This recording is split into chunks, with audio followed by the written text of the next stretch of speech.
Hello learners, मैं हूँ doctor Megha Pant, assistant professor school of humanities से।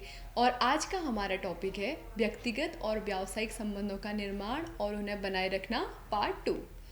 Building and sustaining professional and personal relationships, part 2। Learners, पिछले व्याख्यान में हम बात कर रहे थे संबंधों की नींव किन मूल तत्वों पर आधारित होती है। व्यक्तिगत और व्यावसायिक जीवन में संबंधों की आवश्यकता को हमने जाना था। सक्रिय रूप से बेहतर संवाद और विश्वास निर्माण की प्रक्रिया की जानकारी हमने अर्जित की। अच्छे संबंधों के लिए उपयुक्त आवश्यक मूल्यों को समझ विकसित की।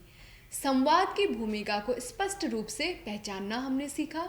व्यावसायिक और व्यक्तिगत संबंधों में संतुलन का महत्व जाना। आज के व्याख्यान में हम बात करेंगे लंबे समय तक संबंध बनाए रखने के लिए आवश्यक रणनीतियों की। सांस्कृतिक विविधताओं के प्रबंधन की विधियों को हम जानेंगे। संबंधों में निरंतरता, लचीलापन और भावनात्मक बुद्धिमत्ता के महत्व को समझेंगे। सकारात्मक रूप से व्यक्तिगत और व्यावसायिक रिश्तों को बनाए रखने की एक समझ हमें विकसित होगी। व्यक्तिगत और व्यावसायिक संबंधों के लाभ और उनके संवर्धन पर हम बात करते हैं। व्यक्तिगत और व्यावसायिक जीवन में कैसे संबंधों को अच्छा बनाया जा सकता है। हमेशा अपनी प्रतिबद्धताओं को लगातार पूरा करना और विश्वसनीय होना विश्वास बनाए रखने के लिए आवश्यक है। जब भी आप कहते हैं कि आप कुछ करेंगे तो उसका पालन करें, समय पर उस कार्य को पूरा करें। इससे पता चलता है कि आप पर भरोसा किया जा सकता है और आप रिश्ते के प्रति प्रतिबद्ध हैं। नंबर 2, पारदर्शी और ईमानदार रहें। ईमानदारी और पारदर्शिता विश्वास बनाने की कुंजी है। अपने इरादों के बारे में खुले रहें, खुलकर और ईमानदारी से संवाद करें और गलती होने पर उसे स्वीकार करें। पारदर्शी होने से विश्वसनीयता बनाने में मदद मिलती है और पता चलता है कि आप में ईमानदारी है। अगला पहलू है सक्रिय रूप से सुनना। दूसरों को सक्रिय रूप से सुनने से पता चलता है कि आप उनके दृष्टिकोण और राय को महत्व देते हैं और बीच में आकर निष्कर्ष को निकालने से हमेशा बचें। इसके बजाय व्यक्ति के दृष्टिकोण को समझने पर अपना ध्यान केंद्रित करें और वास्तविक रुचि दिखाने के लिए हमेशा प्रश्न पूछें। सहानुभूति और समझ दिखाएं। सहानुभूति क्या होती है? दूसरों की भावनाओं को समझने और साझा करने की एक क्षमता है। सहानुभूति दिखाकर आप एक सुरक्षित और सहायक वातावरण बनाते हैं जहां लोग महसूस करते हैं कि उन्हें सुना और समझा जाता है। इससे पेशेवर रिश्तों में बंधन मजबूत करने में मदद मिलती है। सम्मानजनक और विचारशील बनना भी आवश्यक है, क्योंकि दूसरों के साथ सम्मान और विचारशील व्यवहार रखना है आपको अपने संबंधों को बेहतर बनाने के लिए। उनके समय और प्रयास की हमेशा सराहना करें और उनकी सीमाओं और प्राथमिकताओं के प्रति सचेत रहें। सम्मान, विश्वास और तालमेल ये जीवन के क्या हैं? बहुत बुनियादी पहलू हैं। सम्मानजनक और रचनात्मक चर्चा से हमेशा अच्छे समाधान निकलते हैं और रिश्ते मजबूत बनते हैं। रिश्ते बनाना तो आसान है, पर उन्हें निभाकर बनाए रखना एक बहुत चुनौतीपूर्ण कार्य है। मजबूत रिश्ते कभी भी एक दिन में नहीं बनते। उसके लिए आपको अपने रिश्तों को पर्याप्त समय देना होगा, भावनात्मक रूप से आपस में जुड़ना होगा। आधुनिक जीवन शैली की तेजी और व्यस्तता के चलते रिश्तों के लिए समय निकाल पाना आजकल मुश्किल हो गया है। जब एक पक्ष पूरी तरह से समर्पित हो और दूसरा पक्ष असंतुलन पैदा करे तो क्या होता है? रिश्ते असंतुलित हो जाते हैं। रिश्ते में क्या है? अच्छा रिश्ता बनाए रखने के लिए आप दोनों पक्षों का संपूर्ण रूप से समर्पित होना अत्यंत आवश्यक है। यदि असंतुलन पैदा होगा तो रिश्ते इससे कमज़ोर हो जाएंगे। इसलिए रिश्तों को हमेशा समय दें। दूसरों की अपेक्षाओं पर खरा उतरना भी एक चुनौती है। लर्नर्स, हर रिश्ता कुछ अपेक्षाएं लेकर आता है, चाहे वह समर्थन हो, समय हो या समझदारी हो। और जब ये अपेक्षाएं पूरी नहीं होती तो गुस्सा, निराशा और दूरी उत्पन्न होती है। सबसे बड़ी चुनौती है दूसरे की अपेक्षाओं को समझना या उनमें संतुलन रख पाना। संचार की कमी और गलतफहमी भी रिश्तों में दरार पैदा करने का एक अहम रोल प्ले करती है, क्योंकि रिश्ते अच्छे बनाने के लिए आपको अपने अहंकार को छोड़ना होगा।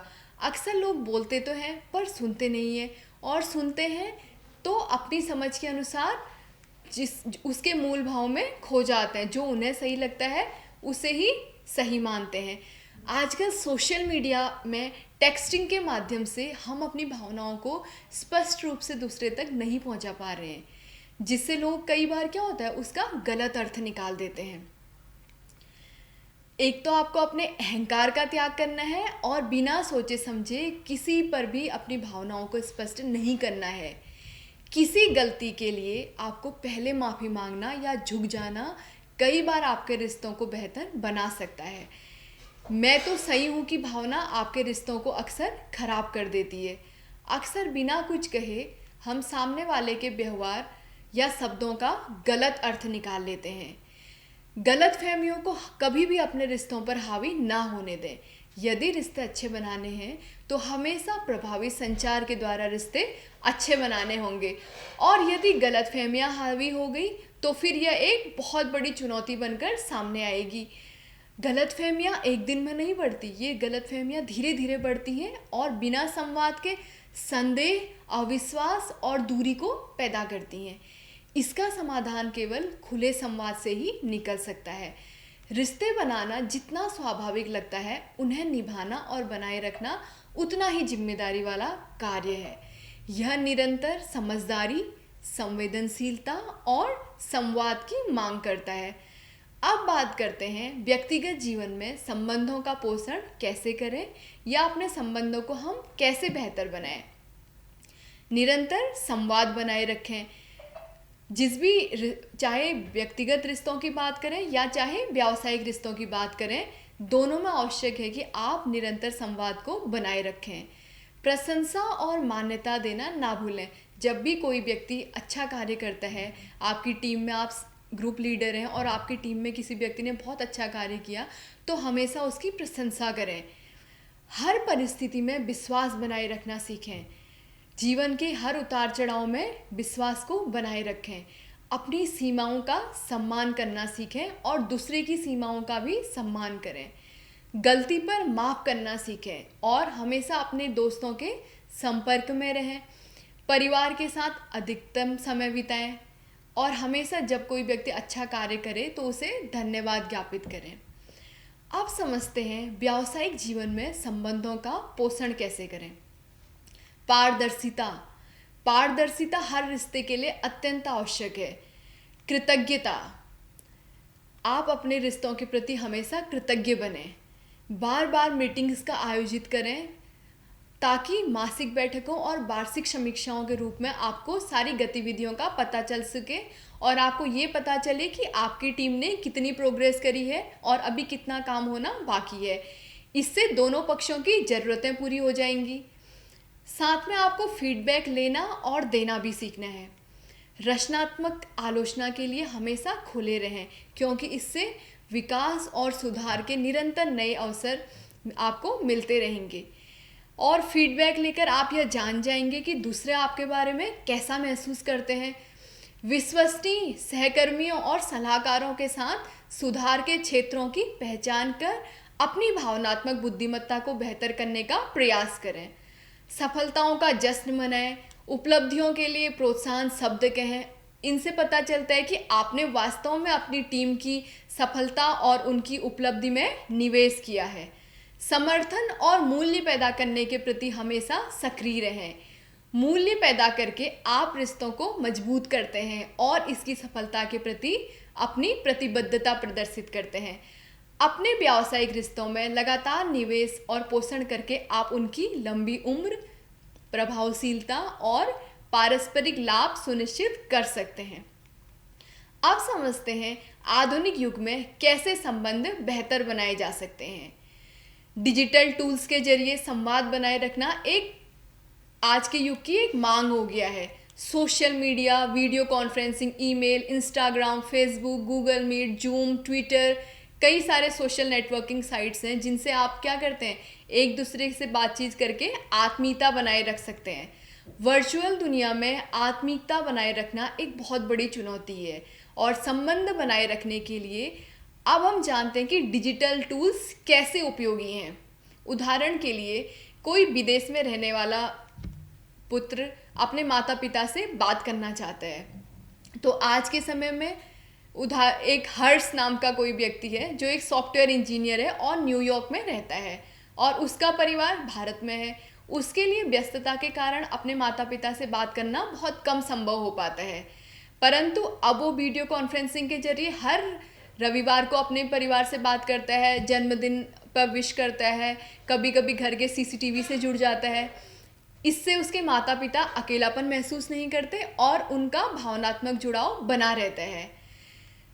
लर्नर्स, दूरी चाहे कितनी भी हो, पर डिजिटल माध्यम से आज हम अपने रिश्तों को जीवित रख सकते हैं। अब एक व्यावसायिक संबंध का उदाहरण लेते हैं। आईटी कंपनियों में टीम के सदस्य अलग अलग शहरों में रहते हैं और एक ही प्रोजेक्ट पर अमेरिका से कोई काम कर रहा है, कोई इंडिया से काम कर रहा है, कोई इंडिया की डिफरेंट सिटीज़ से काम कर रहे हैं। तो क्या होता है, भले ही वे कर्मचारी कभी ना मिलें, पर उनका संबंध और हम लक्ष्य हमेशा एक होगा। अगला पहलू है संबंधों को बनाने के लिए सीमाएं निर्धारित करना। और सबसे पहले हमें दूसरे को ना कहना सीखना है और दूसरे को भावनात्मक और मानसिक स्पेस देना सीखें। दूसरे का सम्मान करें, अधिक प्रतिबद्धता से बचें और दृढ़ता से संवाद को बनाए रखें। अब बात करते हैं सांस्कृतिक विविधताओं को समझने में से भेदभाव और संघर्ष कैसे कम होते हैं। यह अंतर स्तरीय स्तर पर सहयोग और संवाद को बढ़ावा देता है। जैसे उत्तर भारत में होली मनाई जाती है और दक्षिण में ओणम मनाया जाता है। दोनों त्योहारों का दोनों संस्कृतियों के लिए अपना अपना महत्व है, तो दूसरों की सांस्कृतिक विविधताओं को समझना, संवेदना, सहानुभूति और सह अस्तित्व से ही आता है। संबंधों को अच्छा बनाने के लिए भावनात्मक बुद्धिमत्ता को समझना भी आवश्यक है। व्यक्तिगत और व्यावसायिक दोनों ही रिश्तों में अपनी भावनाओं को समझना और प्रतिबंधित करना आपके लिए आवश्यक है और दूसरे की भावनाओं को समझकर उसमें प्रतिक्रिया भी दें। आत्म जागरूकता का गुण अपने अंदर विकसित करें, जो भावनात्मक बुद्धिमत्ता का एक महत्वपूर्ण घटक है। अपने विचारों और व्यवहार पर ध्यान दें, अपनी ताकत और अपनी कमजोरियों को पहचानें, अपनी भावनात्मक बुद्धिमत्ता को बेहतर करने का प्रयास करें। स्वयं की भावनाओं पर हमेशा नियंत्रण करें, अपनी भावनाओं पर विचार करने के लिए समय निकालें, अपने ट्रिगर्स को पहचानें और अपनी भावनाओं को रचनात्मक तरीके से प्रबंधित करना सीखें। रिश्तों में निरंतर सुधार और विकास की गति को जानना भी अत्यंत आवश्यक है। समय समय पर लर्नर्स हमें अपने रिश्तों का आत्ममूल्यांकन करते रहना है और किसी की भी प्रतिक्रिया को, चाहे वो सकारात्मक प्रतिक्रिया हो या नकारात्मक प्रतिक्रिया हो, उसे हमेशा खुले मन से स्वीकार करें। एक दूसरे का ख्याल रखें, अपने आप को दूसरे व्यक्ति के स्थान पर रखने का हमेशा प्रयास करें और उनके दृष्टिकोण को समझें।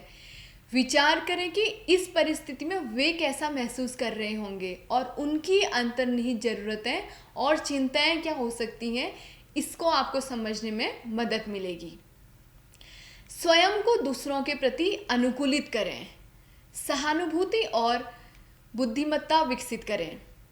इससे आप एक बहुत अच्छी समझ, एक बहुत अच्छे अपने संबंधों को बेहतर तरीके से, चाहे वो व्यक्तिगत क्षेत्र में हो चाहे व्यावसायिक क्षेत्र में हो, अपने संबंधों को बेहतर कर सकते हैं। अच्छे व्यक्तिगत संबंधों के लाभ निम्न हैं। जीवन में संतुष्टि, मानसिक स्वास्थ्य बेहतर कर सकते हैं, आत्मविश्वास आपका बढ़ेगा, तनाव आपका कम होगा और अपनों का साथ मिलेगा।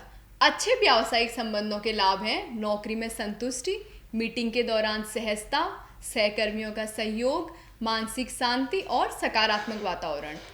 जब आपको मानसिक शांति होगी तो स्वाभाविक रूप से सकारात्मक वातावरण पैदा होगा, जो संबंधों को बनाए रखने के लिए आपसी जुड़ाव और संवाद का महत्व हमें समझाता है। अब हम समझ चुके हैं कि संचार संबंधों को बनाने के लिए कितना महत्वपूर्ण है और किस तरह से हम अपने व्यक्तिगत और व्यावसायिक संबंधों को बनाए रख सकते हैं। हमेशा विश्वसनीय रहें, नियमित वार्तालाप करते रहें, सफलताओं को जश्न मनाएं, अपने विचारों को साझा करें और अपने कार्य से संबंधित कोई अच्छी रिपोर्ट हमेशा साझा करते रहें ताकि आपका संपर्क बना रहे। हर रिश्ता एक बीज की तरह होता है, अगर समय, विश्वास और समझ से उसे सींचा जाए तो वह जीवन भर फल देता है। आपने स्टीव जॉब्स का नाम सुना होगा। उन्होंने अपने दोस्त के साथ मिलकर एप्पल नामक कंपनी की शुरुआत की।